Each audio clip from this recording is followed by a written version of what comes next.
Assalamualaikum warahmatullahi wabarakatuh. First, let me introduce myself. My name is Shubna Fersnasution with student identification number 2024-32077, and I come from Information System major for Network Security Class C.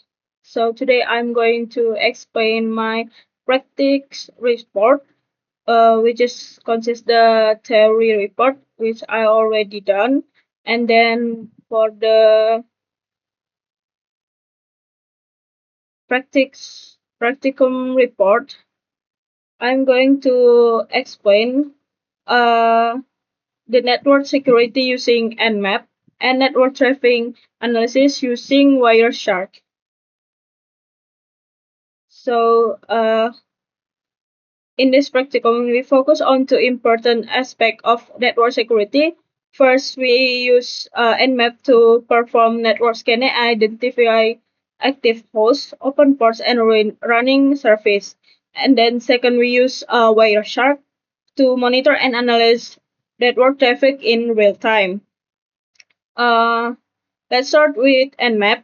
Uh, First, we're having the ping scan, which is the identify active device in the network without scanning ports. And then from the result, we scan 2056 IP address uh, and found three active hosts, including the local device and the router. This step is important as an initial stage of footprinting, where we gather basic information about the network. And then the second is regular scan.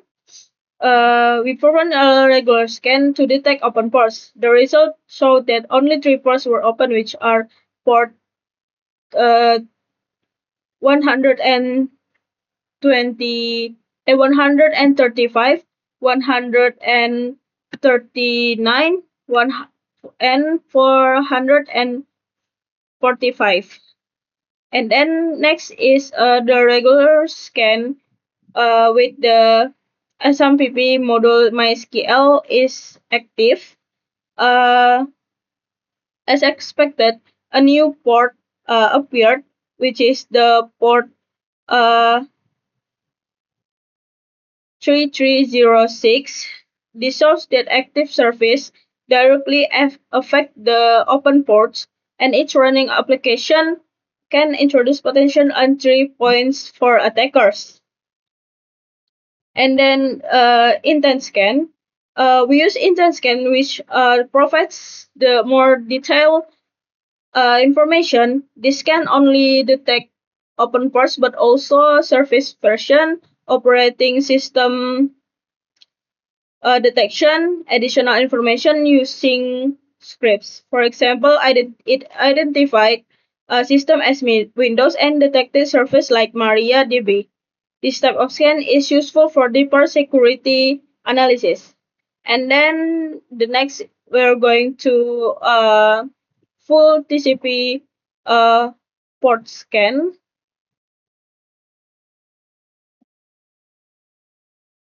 Uh, this reveals additional ports such as dynamic Windows port 496 and then application ports like Steam.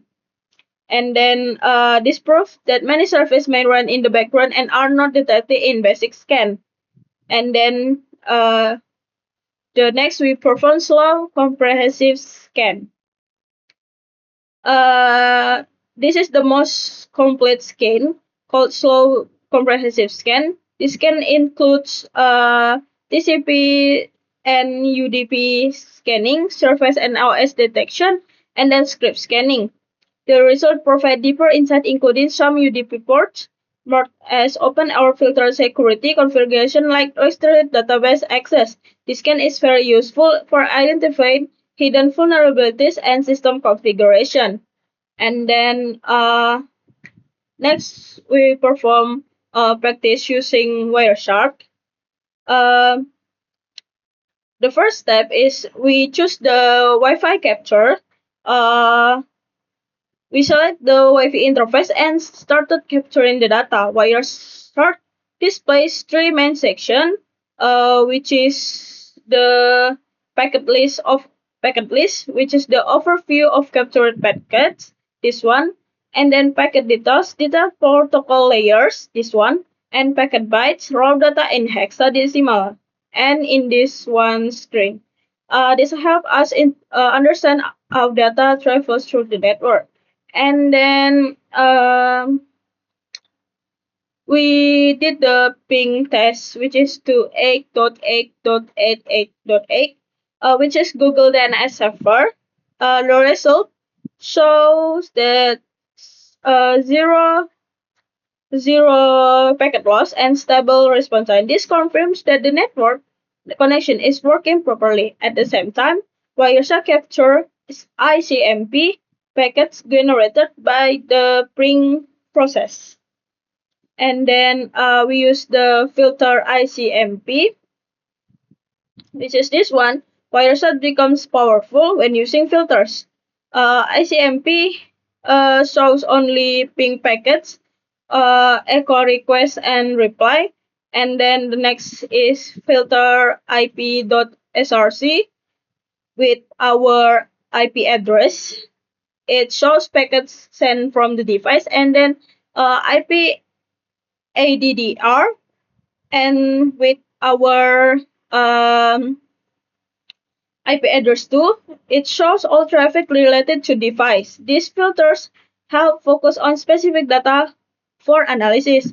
And then next we talk about the difference of HTTP and HTTPS, which is HTTP traffic can be read clearly in Wireshark, and HTTP traffic is encrypted and cannot be read. Uh, and then this demonstrates the importance of encryption of protecting data. And then we use the difference of this one is like this. I use the example of HTTP forever, and then the HTTPS I use the example of YouTube. And then the next is port based filters. We use the TCP port 80, which is its HTTP traffic, and then TCP port 43, 443, which is its HTTPS traffic. Even though HTTPS traffic are visible, the content remains secure due to encryption. And then the next, we talk about the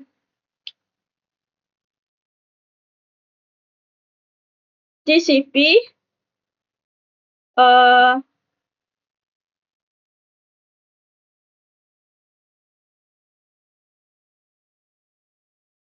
the next is we use the TCP flexion, which is show the initial step of TCP connection, three-way handshake.